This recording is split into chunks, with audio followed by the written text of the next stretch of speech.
¿Qué tal, jóvenes? Muy buen día. Continuando con nuestra serie de videos referentes a la prueba de hipótesis para dos poblaciones, con respecto a la diferencia de dos medias, continuaremos con lo que es el caso número 2.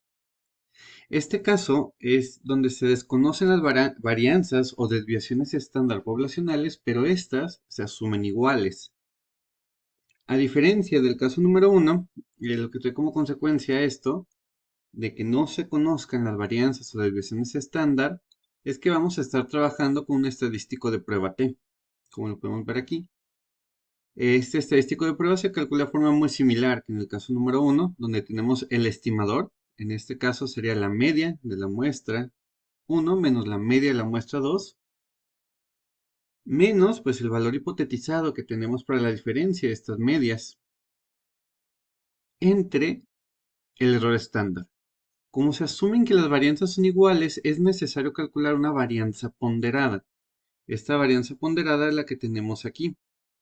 Necesitamos determinar tanto la varianza de la muestra 1 como la varianza de la muestra 2, y a partir de ello se lleva a cabo este cálculo y obtenemos la varianza ponderada. Cabe mencionar que el denominador de la fórmula de la varianza ponderada, N1 más N2 menos 2, hace referencia, serán los grados de libertad de la distribución T.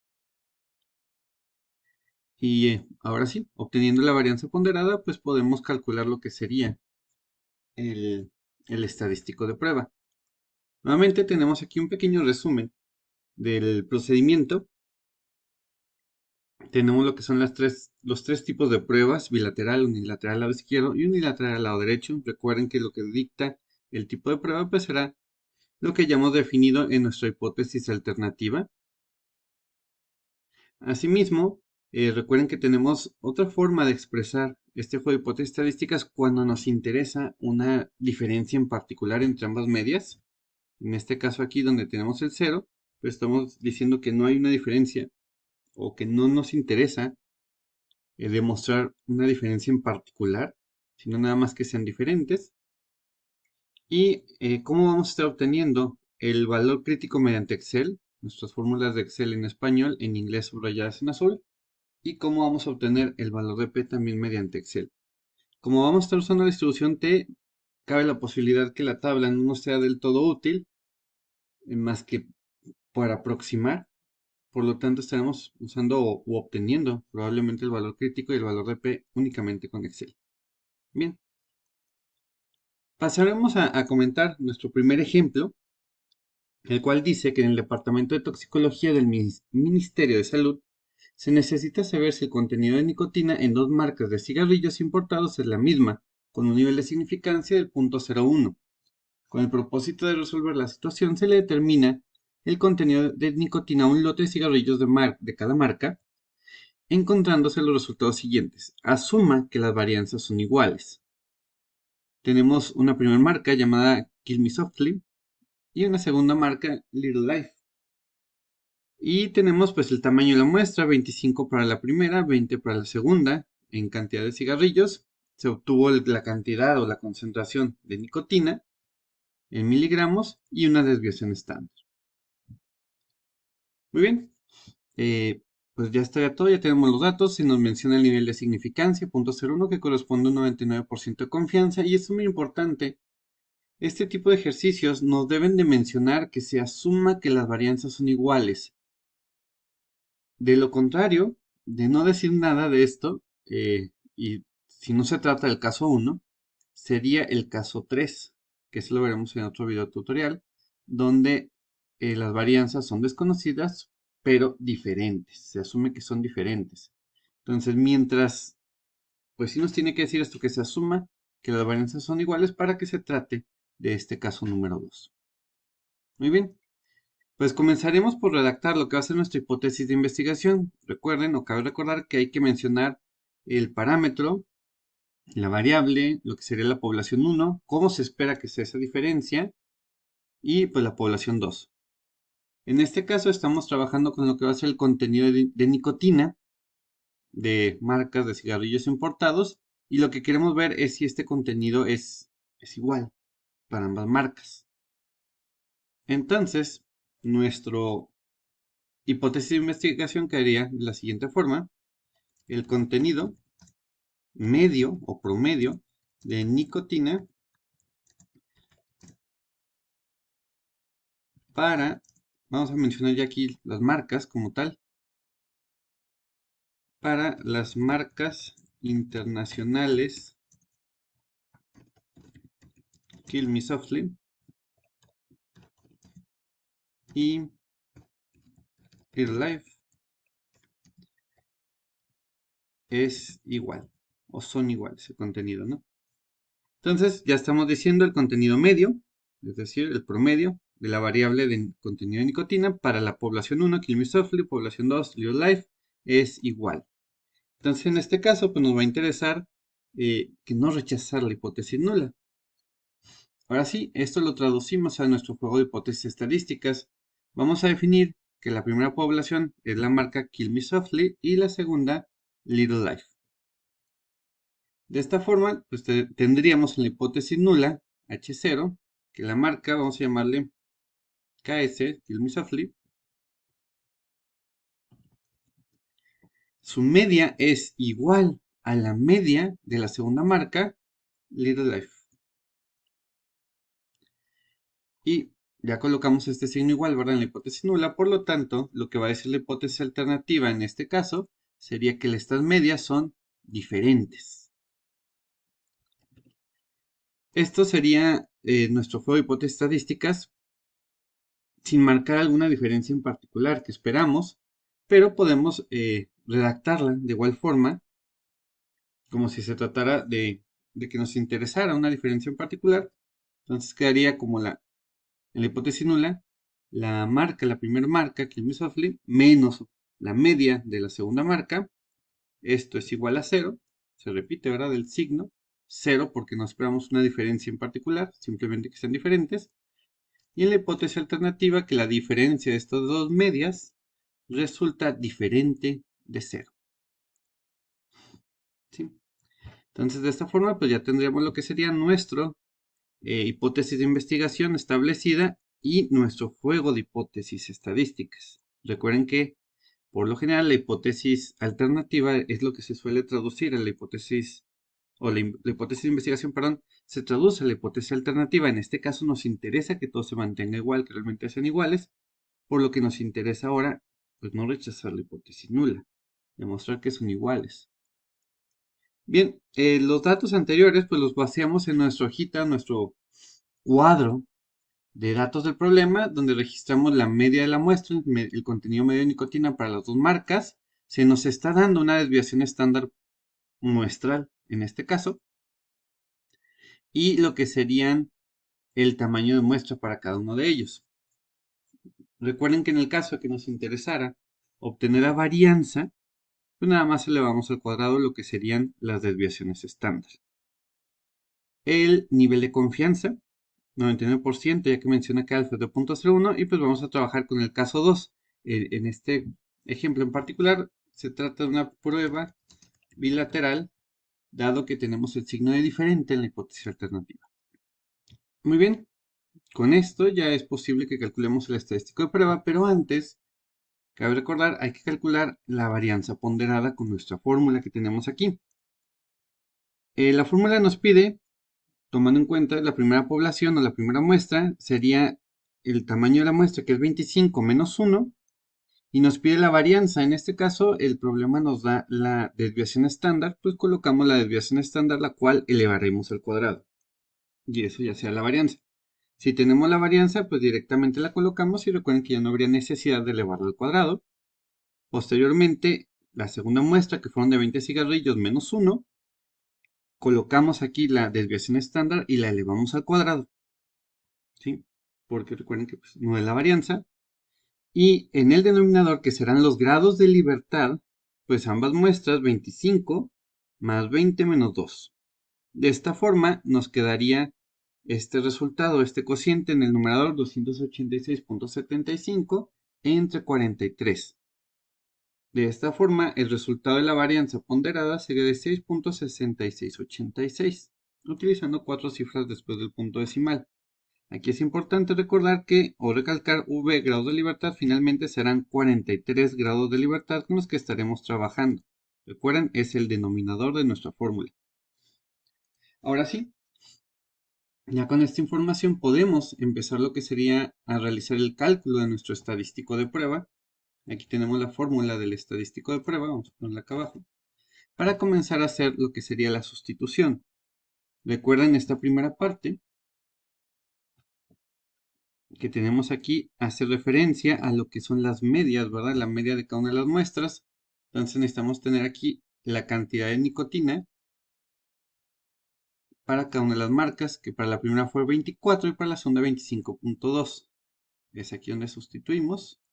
Primer media sería 24 menos 25.2. Y la diferencia hipotetizada para las medias poblacionales, recuerden que no tenemos una diferencia en particular, sino que aquí sería 0, de acuerdo a nuestra hipótesis, si recuerdan aquí, 0, nuestro juego de hipótesis estadísticas.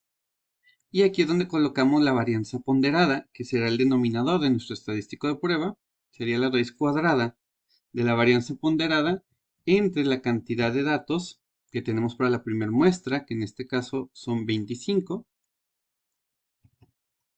y lo que sería la varianza ponderada nuevamente entre la cantidad de datos de la segunda muestra.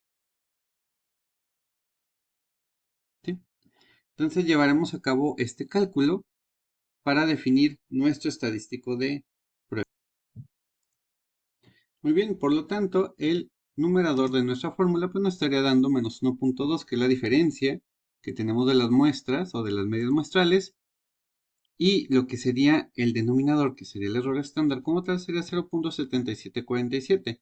Haciendo este cociente nos da un estadístico de prueba de menos 1.5490. Muy bien, ya tenemos nuestro estadístico de prueba. Ahora vendría a obtener la zona de rechazo, ¿verdad? Determinar la zona de rechazo. Recuerden que el estadístico de prueba, en este caso, es la evidencia que tiene la muestra en contra de la hipótesis nula. Cabe ver ahora si es suficiente para poder rechazar la hipótesis nula. Aquí tenemos nuestra curva de la distribución T, que es una prueba bilateral. Si recuerdan, dentro de una prueba bilateral se generan dos zonas de rechazo. Cada una de las zonas de rechazo tenemos alfa. Alfa es de 0.01, nada más que lo dividimos entre 2 y tenemos 0.005 como área o probabilidad del lado izquierdo y 0.005 del lado derecho. Muy bien, vamos a obtener este valor. Podríamos obtenerlo con la tabla de la distribución T y con Excel. El detalle, aquí estaríamos viendo lo que es la tabla de la distribución T. El detalle es que la tabla de la distribución T probablemente no nos dé la cantidad de grados de libertad que necesitamos exactamente. Si revisan la columna de grados de libertad, tenemos 40 y después se salta el 60. Entonces, pues sería aproximarlo y lo ideal es obtener el valor más preciso posible. Por lo tanto, lamentablemente ahorita la tabla de la distribución T pues, no nos va a ayudar mucho dada la cantidad de grados de libertad que tenemos. Si fuera entre 1 a 30, no habría tanto problema o no habría tanto detalle. El detalle pues es que es ese, ¿no? Tenemos 43 grados de libertad. Por eso estaremos utilizando Excel. Muy bien, con Excel, ya que tenemos nuestro recuadro que nos va a ayudar a definir el valor crítico mediante la fórmula de Excel, vamos a esta fórmula para una prueba bilateral donde tendríamos, vamos a dar un poquito más de aumento, vamos a colocarla aquí, será igual, y con esta fórmula INV de la inversa de la distribución T, y al colocar esta de punto 12 quiere decir dos colas, por lo tanto la fórmula se encarga de dividir entre 2 lo que sería alfa. Entonces aquí colocamos alfa tal cual, que sería el 0.01, recuerden es el 99% de confianza, y grado de libertad determinamos que son 43 grados de libertad. Esta sería la fórmula y aquí obtenemos lo que sería nuestro valor crítico. Nuestro valor crítico para lo que sería la distribución T con los 43 grados de libertad y un alfa de 0.01. Regresando a nuestro documento, pues aquí ya lo teníamos, ¿no? Como es bilateral, recuerden, está nuestro valor crítico como negativo, menos 2.695, así como positivo, 2.695.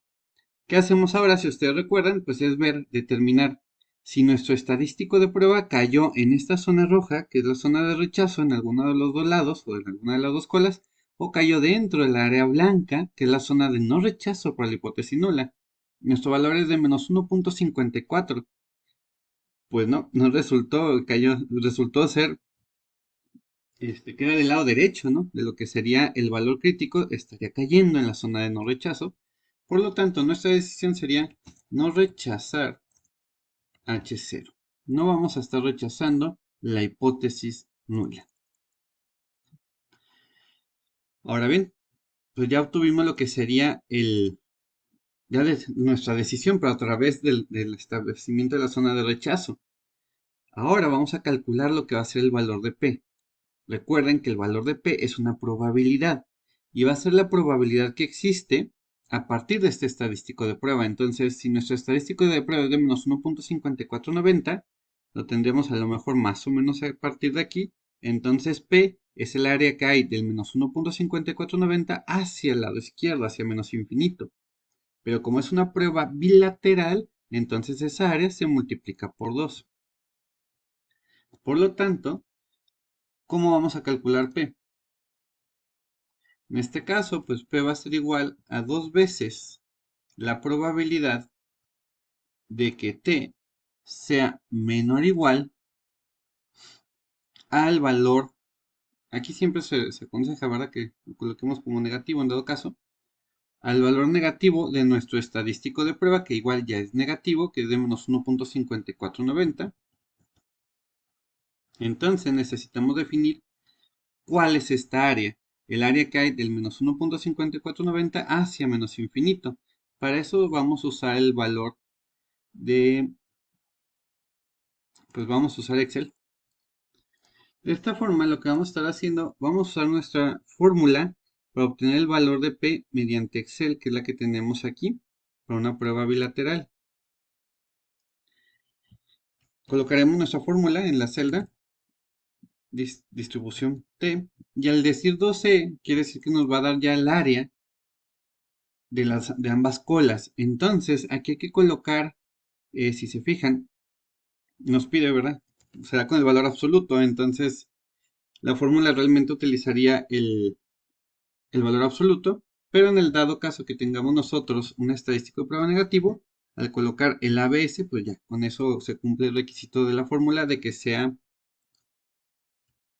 positivo, ¿no? De que sea con valor absoluto. Pero colocamos nuestro estadístico de prueba tal cual, y si recuerdan, tenemos 43 grados de libertad. Usamos esta fórmula, y de esta forma obtenemos lo que sería nuestro valor de P para nuestra prueba de hipótesis que llevamos a cabo. Nos da de 0.287. Este ya es el resultado de ambas áreas, 0.287. Entonces sería contando el área que hay de menos 1.5490 hacia menos infinito, ya multiplicada por 2. Entonces ahora cabe recordar la regla de decisión. Si ustedes recuerdan, para decidir con respecto al valor de P, se compara contra alfa, en este caso alfa es de 0.01, y nos preguntamos si P es menor o igual al alfa. En este caso, pues no es menor, no es menor a 0.01, y como dijimos que no, entonces no se rechaza H0 o lo que es la hipótesis nula. Por lo tanto, pues llegamos a lo mismo que habíamos comentado anteriormente con la zona de rechazo. Entonces, no rechazamos la hipótesis nula, nos estamos quedando con ella y por lo tanto el contenido de nicotina de ambas marcas resulta ser el mismo o resulta ser igual. Esa sería nuestra conclusión así sencilla. Si recuerdan, aquí tenemos un espacio para redactar la conclusión como lo más formal posible. Y vamos a copiar la que dice la nota 2, que es cuando no se rechaza la hipótesis nula, para reescribirla ya en términos de lo que es nuestro ejercicio, ¿no? Nuestro problema. Aquí diríamos que no existe suficiente evidencia estadística para determinar que la media del contenido de nicotina de la marca Kill Me Softly, que esta fue nuestra primera marca, sea significativamente diferente, que es lo que dice la hipótesis alternativa, a la media de la marca Little Life. Perdón, no recordaba el nombre de la marca.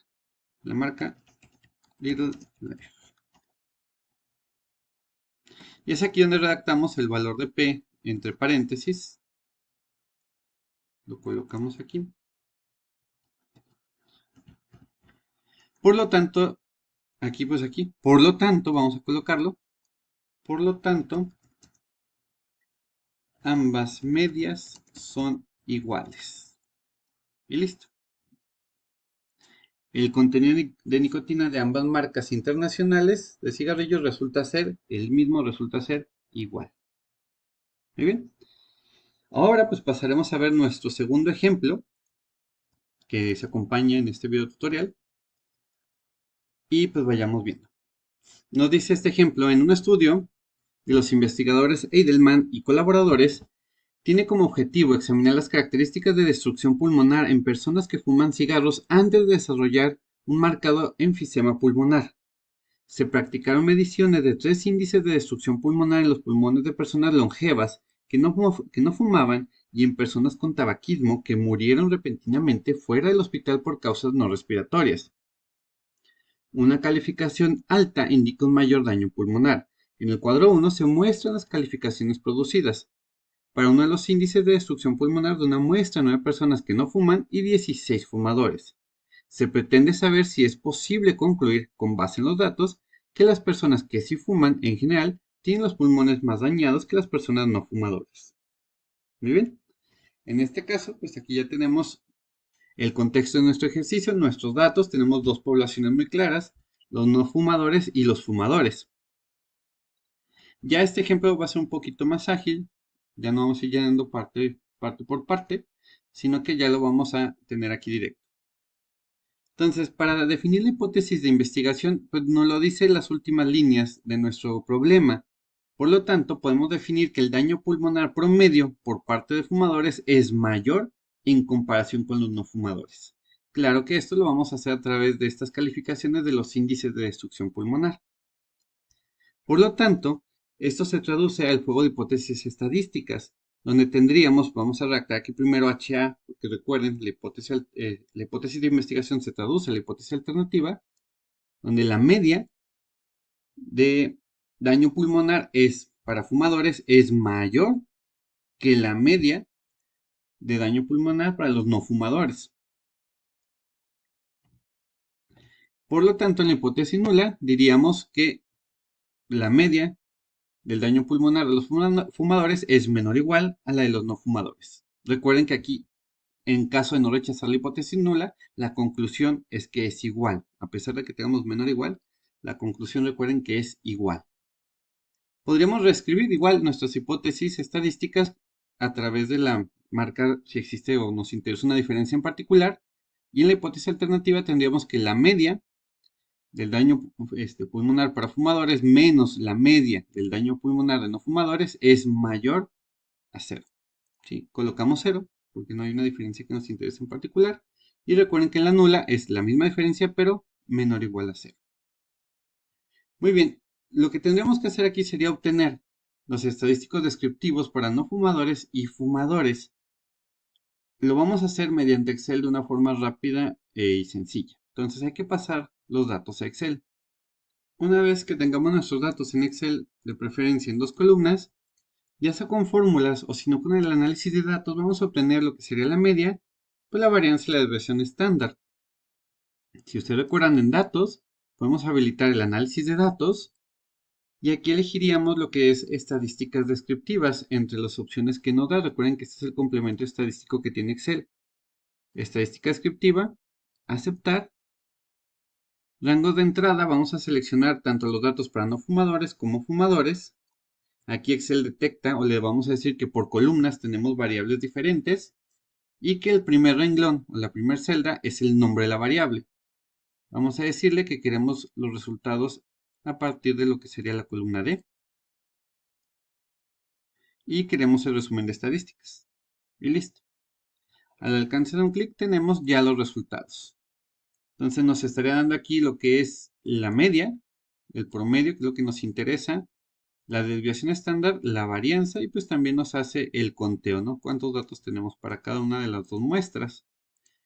Esta sería la información que estaríamos vaciando en, nuestros datos, bueno, nuestros datos del problema.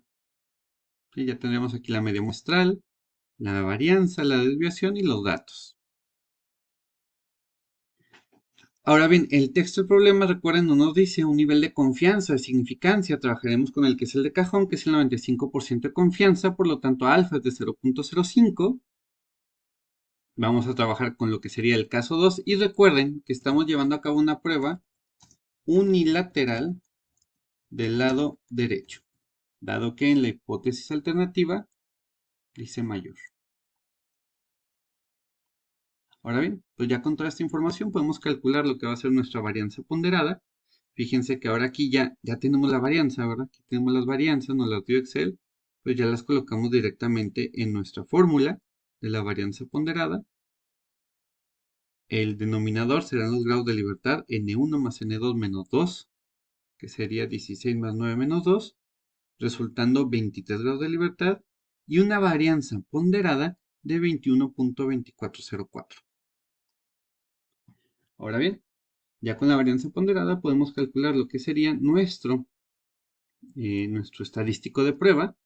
Recuerden aquí nuestra fórmula, colocamos lo que sería la varianza ponderada en el denominador, que representa al final de cuentas, si le sacamos la raíz cuadrada, lo que es el error estándar. Muy bien, entonces nuestro estadístico de prueba quedaría como la diferencia, el estimador, la diferencia de las medias muestrales menos el valor hipotetizado para esa diferencia, que en este caso es 0, entre el error estándar, que sería la raíz cuadrada de la varianza ponderada, entre n1 más la varianza ponderada entre n2. Llevando a cabo estas operaciones, nos da un estadístico de prueba de 2.6580. Ahora bien, viene a determinar la zona de rechazo. Recuerden que es una prueba unilateral del lado derecho, por lo tanto, lo que se va a hacer, la zona de rechazo va a estar del lado derecho, estaría aquí y aquí estaría alfa, ¿verdad? Es la que nos da esa área, esa probabilidad que es de 0.05. Vamos a definir nuestra zona de rechazo con la tabla, ya que ahorita tenemos 23 grados de libertad. Este sí lo vamos a tener en nuestra tabla, entonces recuerden que para usar la tabla de la distribución T, vamos a revisar lo que sería la primera columna, grados de libertad. Entonces nos iríamos al de 23 grados de libertad, que está aquí. Y por columnas nos vamos a detener donde tengamos el alfa de 0.05. Que si se fijan aquí está alfa de 0.05 con 23 grados de libertad, 1.714. Y es el que vemos aquí, 1.714. Vamos a obtenerlo también con Excel. Voy a hacer esto a un lado.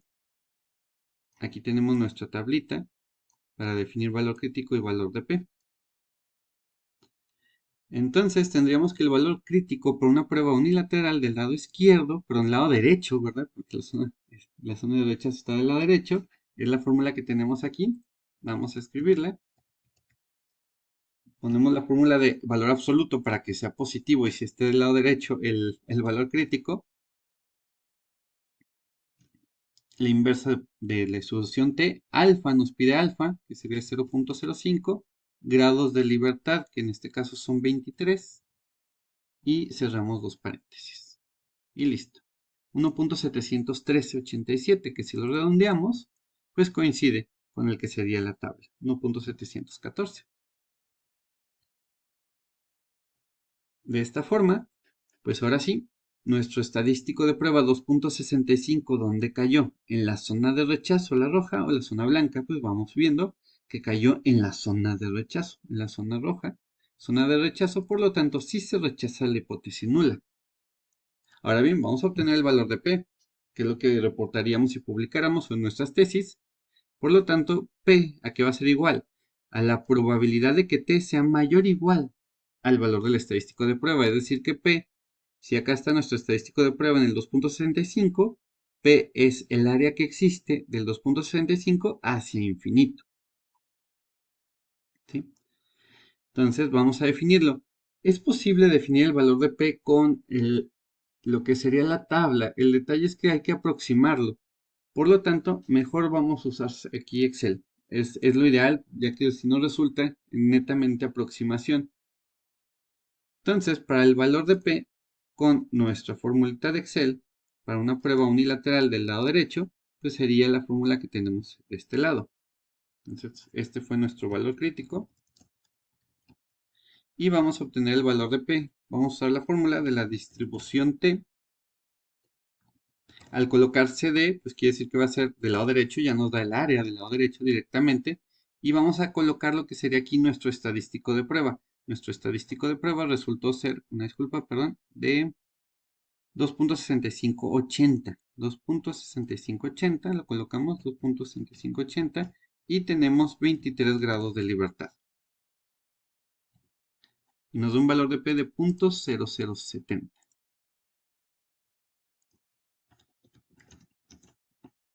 Muy bien, lo reportamos en nuestra hojita, valor de P 0.007.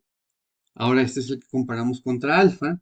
Alfa es de 0.05, viene la pregunta, ¿P es menor o igual al alfa?